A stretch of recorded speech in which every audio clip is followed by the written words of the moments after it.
8.7 Cramer's rule. So if you are given, n number of equations with the n number of variables. For this class, we're gonna just look at up to three equations and three unknowns. So let's say we have a three equations and three unknowns. The Cramer's rule said, just like what we did in here, we're gonna set it up for the matrix and find the numbers. But this time we have to consider b's. In the previous example, what we did to find the x, y, and z, we find the inverse matrix and then we multiply b. But in the Cramer's rule, we don't have to do this. B is going to be in the middle of that calculation. So we're going to find the delta, just like what we did for the inverse matrix. And then instead of multiplying b, we're going to find delta 1, delta 2, and delta 3. In the delta 1, the first column is going to be B1, B2, and B3. And delta 2, and the second column, B1, B2, B3. And the delta 3, we're going to end up putting B1 and B2 and B3 in the third column. And then the answer is going to be x equals to delta 1 over delta. And then y is going to be delta 2 over delta. And z is going to be delta 3 over delta. So let's do the delta first. That is 1, -1, 6, -1, 2, 4, 2, 3, -1. And when we get the delta, what do? We copy down top two rows. 1, -1, 6, -1, 2, 4. Then what? Multiply diagonal. 1, 2, 3 for the positive. -2, -18, -8. And then the opposite direction, these are the 3. And you need to have a negative of those multiplications. So that is 24. This is 12.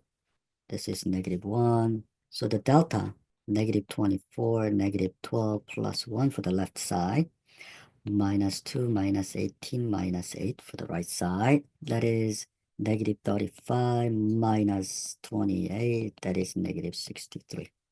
Delta 1. It is delta 1. So the first column is going to be this b. So we have a -2, 9, 1 over 2. And then second and third column, just copy down the second column and third column. So -1, 6, 2, 4, 3, -1. Same thing, copy down top two rows. -2, -1, 6, 9, 2, 4. Diagonal. 4, 7 times 6. So 162, -2. With the opposite direction, we have -2216, -1224, and then 9. Delta 1 is -6 plus 24 minus 9 plus 4 plus 162 minus 2. Then use your calculator. That is 173. Delta 2. First column 1, -1, 2. And the third column 6, 4, -1. But the second column is going to be this guy. So -2, 9, 1 over 2. Copy top two rows. 1, -2, 6, -1, 9, 4. Diagonal. That is -9, -3, -16. 108. This is 2, -2. The delta 2, put them all. -136. Delta 3, the first and second column. 1, -1, 2, -1, 2, and 3. Third column, -2, 9, 1 over 2. Copy top two rows. 1, -1, -2, -1, 2, 9. Diagonal. That is 1, 6, -18, -8, 7, 1 over 2. And delta 3 is going to be -60 over 2. X equals delta 1 over delta. Y equals delta 2 over delta. And Z equals delta 3 over delta. So delta 1, 173 over, what was the delta? negative 63. And then delta 2, negative 136 over negative 63. Delta 3, negative 62 over 2 times 1 over negative 63. Negative 2.75. Positive 2.16. Positive 0.49. The last topic that we're going to discuss in chapter 8 is the eigenvalue problems. So the open important to determine if there exists non-zero any matrix K such that the product vector A times K is a constant multiple of the lambda K. Basically, when you multiply this A times K, if the k is the eigenvector, then when we do 0, -1, -3, 2, 3, 3, -2, 1, 1 times 1, -1, 1, when we do this, this is 3 by 3, this is 3 by 1, so there is the result as a 3 by 1. So if we do this, multiplying these two, 0, 0 plus 1 minus 3, and the second row is a 2 minus 3 plus 3, third row, -2, -1 plus 1, and the result is going to be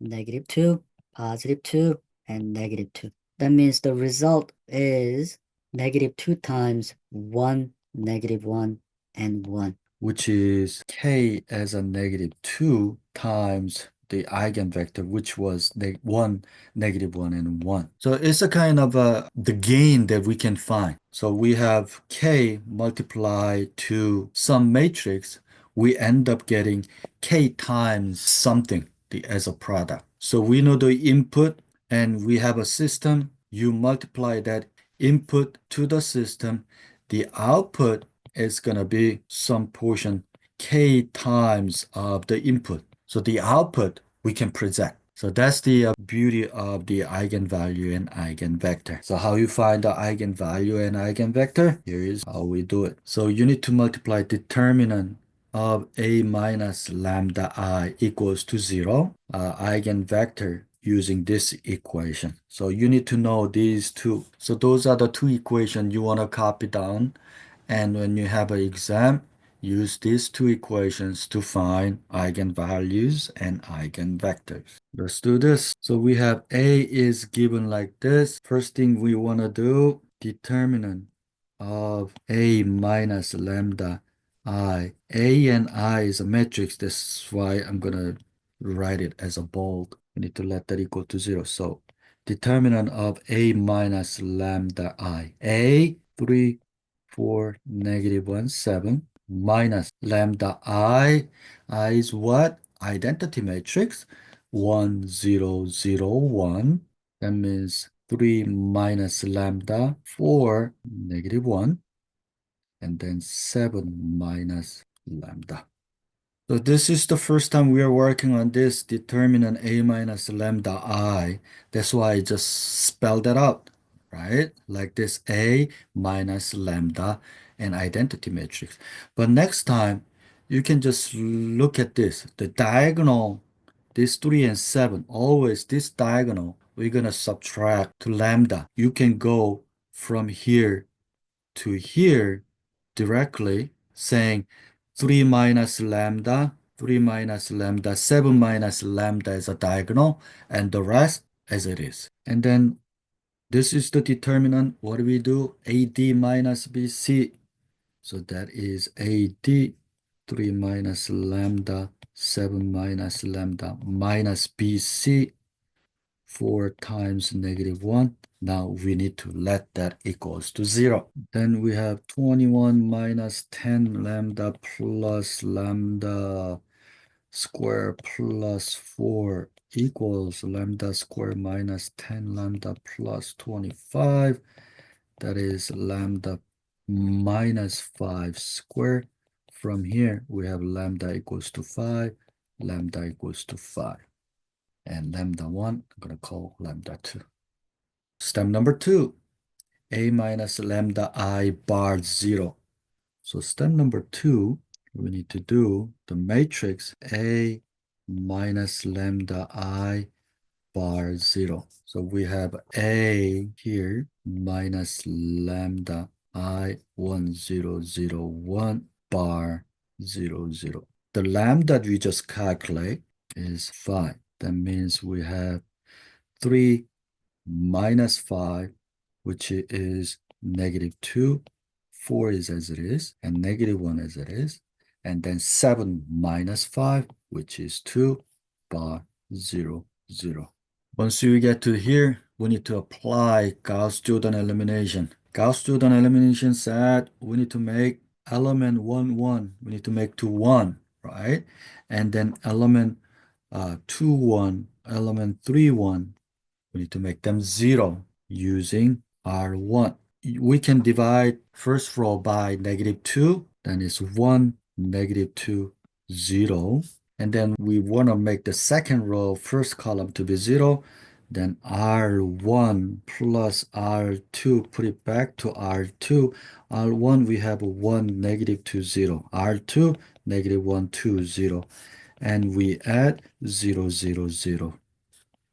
Here's the key thing. After you do this, A minus lambda I bar 0. So this is the 2 by 2 problem, and we're going to do 3 by 3 problem.